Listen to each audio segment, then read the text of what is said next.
Welcome back to Good Day, the songs you know, the story you may not. A Beautiful Noise takes audiences on a musical journey through the life of Neil Diamond.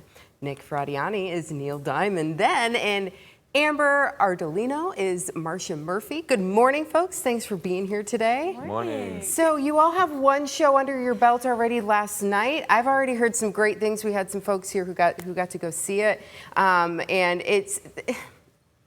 Who doesn't love Neil Diamond, right? Mm-hmm. For people who aren't, they of course know the songs, but may not know the story. What can people expect when they come to the show?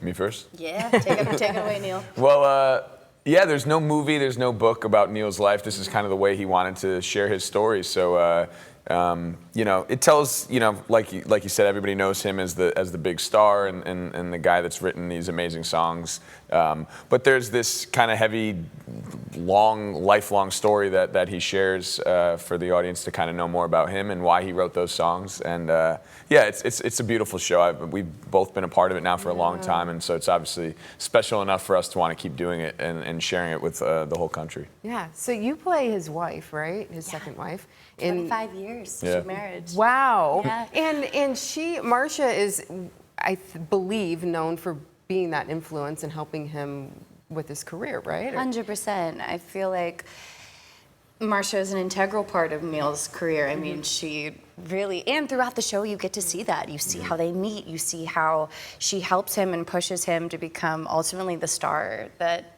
he is. And yeah, it's fun doing it with my friend every night. Oh, you know, I feel like this has to be a little bit tricky. First of all, you have to portray someone who's an icon. So there's the pressure of getting it right, if you will. But then Marcia, I mean, what do we know about her? So do you get to bring something new, or how do you go about portraying this woman who was so important to him? Yeah, absolutely. I think it was crazy. You know, in the research, you don't know a lot about Marcia Murphy. Luckily, I think through Neil's eye, we see a lot in the script that shows what a strong, powerful, influential woman that Marcia is. So I got to have fun, make her my own, while also lean into the text of showing who this incredibly sassy, powerful woman is and how much she did for Neil. So really the story is people come for the music, but I think what people really leave with is the story of this man that people, you think and getting to see these behind the scenes clips and moments in his life. It's really beautiful. Yeah. How did you go about doing research for this? Were your first concert, right, was Neil Diamond? Is that right? Yeah. So I'm guessing you've always been a fan? Yeah, I mean, I don't remember it. Right. My dad used to tell me these stories, and he would tell me these stories way before I ever auditioned for the show, because I was a musician since I've been 16, 17, and I would you want to know what your first concert is, and he said it was Neil Diamond, and then so when I saw this show being made, I was like, well, that'd be kismet to try to do that, and I just studied a lot of his. I remember the first thing I did when I saw it was going to Broadway was I watched The Jazz Singer, which is a movie that I remembered my dad watching when I was young. So I watched that, and then I remember just picking up a guitar. I was like, oh, I could kind of do this voice, I think. But then really obsessed over it. And luckily with YouTube, you can watch any interview he's ever done. So and there's really footage from him from the '60s till 2017 performing, and there's been a change in his voice and a change in his speaking voice. So I had a lot of fun just kind of trying to emulate all the little things that he would do on stage and stuff. So the music, though, you said they come for the music, so we got to talk about that a little bit. Are we going to be participating at all in this show? If I come out, do I get to sing "Sweet Caroline" and go bump, bump, bump? Like, yes. Yes? Okay. Yes. If you are coming, I mean, the audiences. We've been a part of some amazing shows. The audiences at A Beautiful Noise are unlike any audience I have quite ever seen. They love Neil.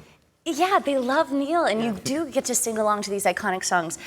Sweet Caroline, I mean, you're hearing Forever in Blue Jeans, you're hearing Cherry Cherry, Solitary Man, just a catalog of incredible music that we definitely hear the audience singing. I do. Oh, no, for sure. But yeah, we're kind of like, if for the other songs you could kind of, you know, keep it in your mind. But like, Okay. yes, there's moments. Sweet Caroline definitely has its time for the audience to kind of be like, all right, come along with us. You can ba ba ba Yeah, if you you want to. Okay, If you want to I feel We like want you I to feel bop, like bop, you bop. have Yeah. to. No, yeah. of course. And do you know whose decision that was to be like, we're going to break the fourth wall a little bit here and allow for that? Well, a lot of the parts of the show is Neil performing. So the audience, to me, the way I look at it is like the audience is like another character, because they're actually the audience of, you know, Neil playing in Sydney, Australia in 1972. You know what I mean? Like, so that's who the audience is to me at that moment. And so yeah, there's a lot of times where the crowd can just be a normal crowd at a rock concert, which is a lot of fun. And it's cool because it is really like a play within a rock concert. It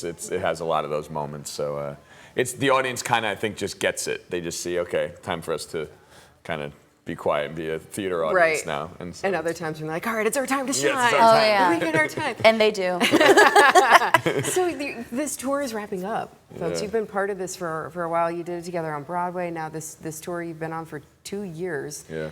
How do you feel now that folks, by the way, this is going to be your last opportunity This to is see it, here. yeah. So how do you feel about that? I mean, I don't even know how to function in society anymore. I don't think. It's Neil I'm like, fully now. Amber, it was special that Amber came back because I actually did 1,000 shows, performed 1,000 times Wow. as Neil, and Amber was there for it, and she had saw me kind of learning the show earlier on, and yeah, I mean, I don't know. It's going to be really weird. I'm definitely ready to kind of do some different things, but it's going to be very strange. At least for me, it's going to take me some time. Yeah. Like, I don't know how to shut it off at this point. It's been, like I said, I auditioned for this show over 4 years ago. Yeah. So the thought of that, I'm like, I went to like the University of Neil Diamond. Diamond, and I'm throwing the cap up in 3 weeks. Well, you never know. Maybe Elvis will be next. Or There you go. who knows? Make sure you get BroadwayToledo.com to get more information about the show, The Stranahan. You'll be here through the weekend, right? So you have Yeah. a few more opportunities to see a beautiful noise and participate a little bit too. Enjoy yourselves. Folks, thanks for being here today. Yeah, thanks for having us. Absolutely.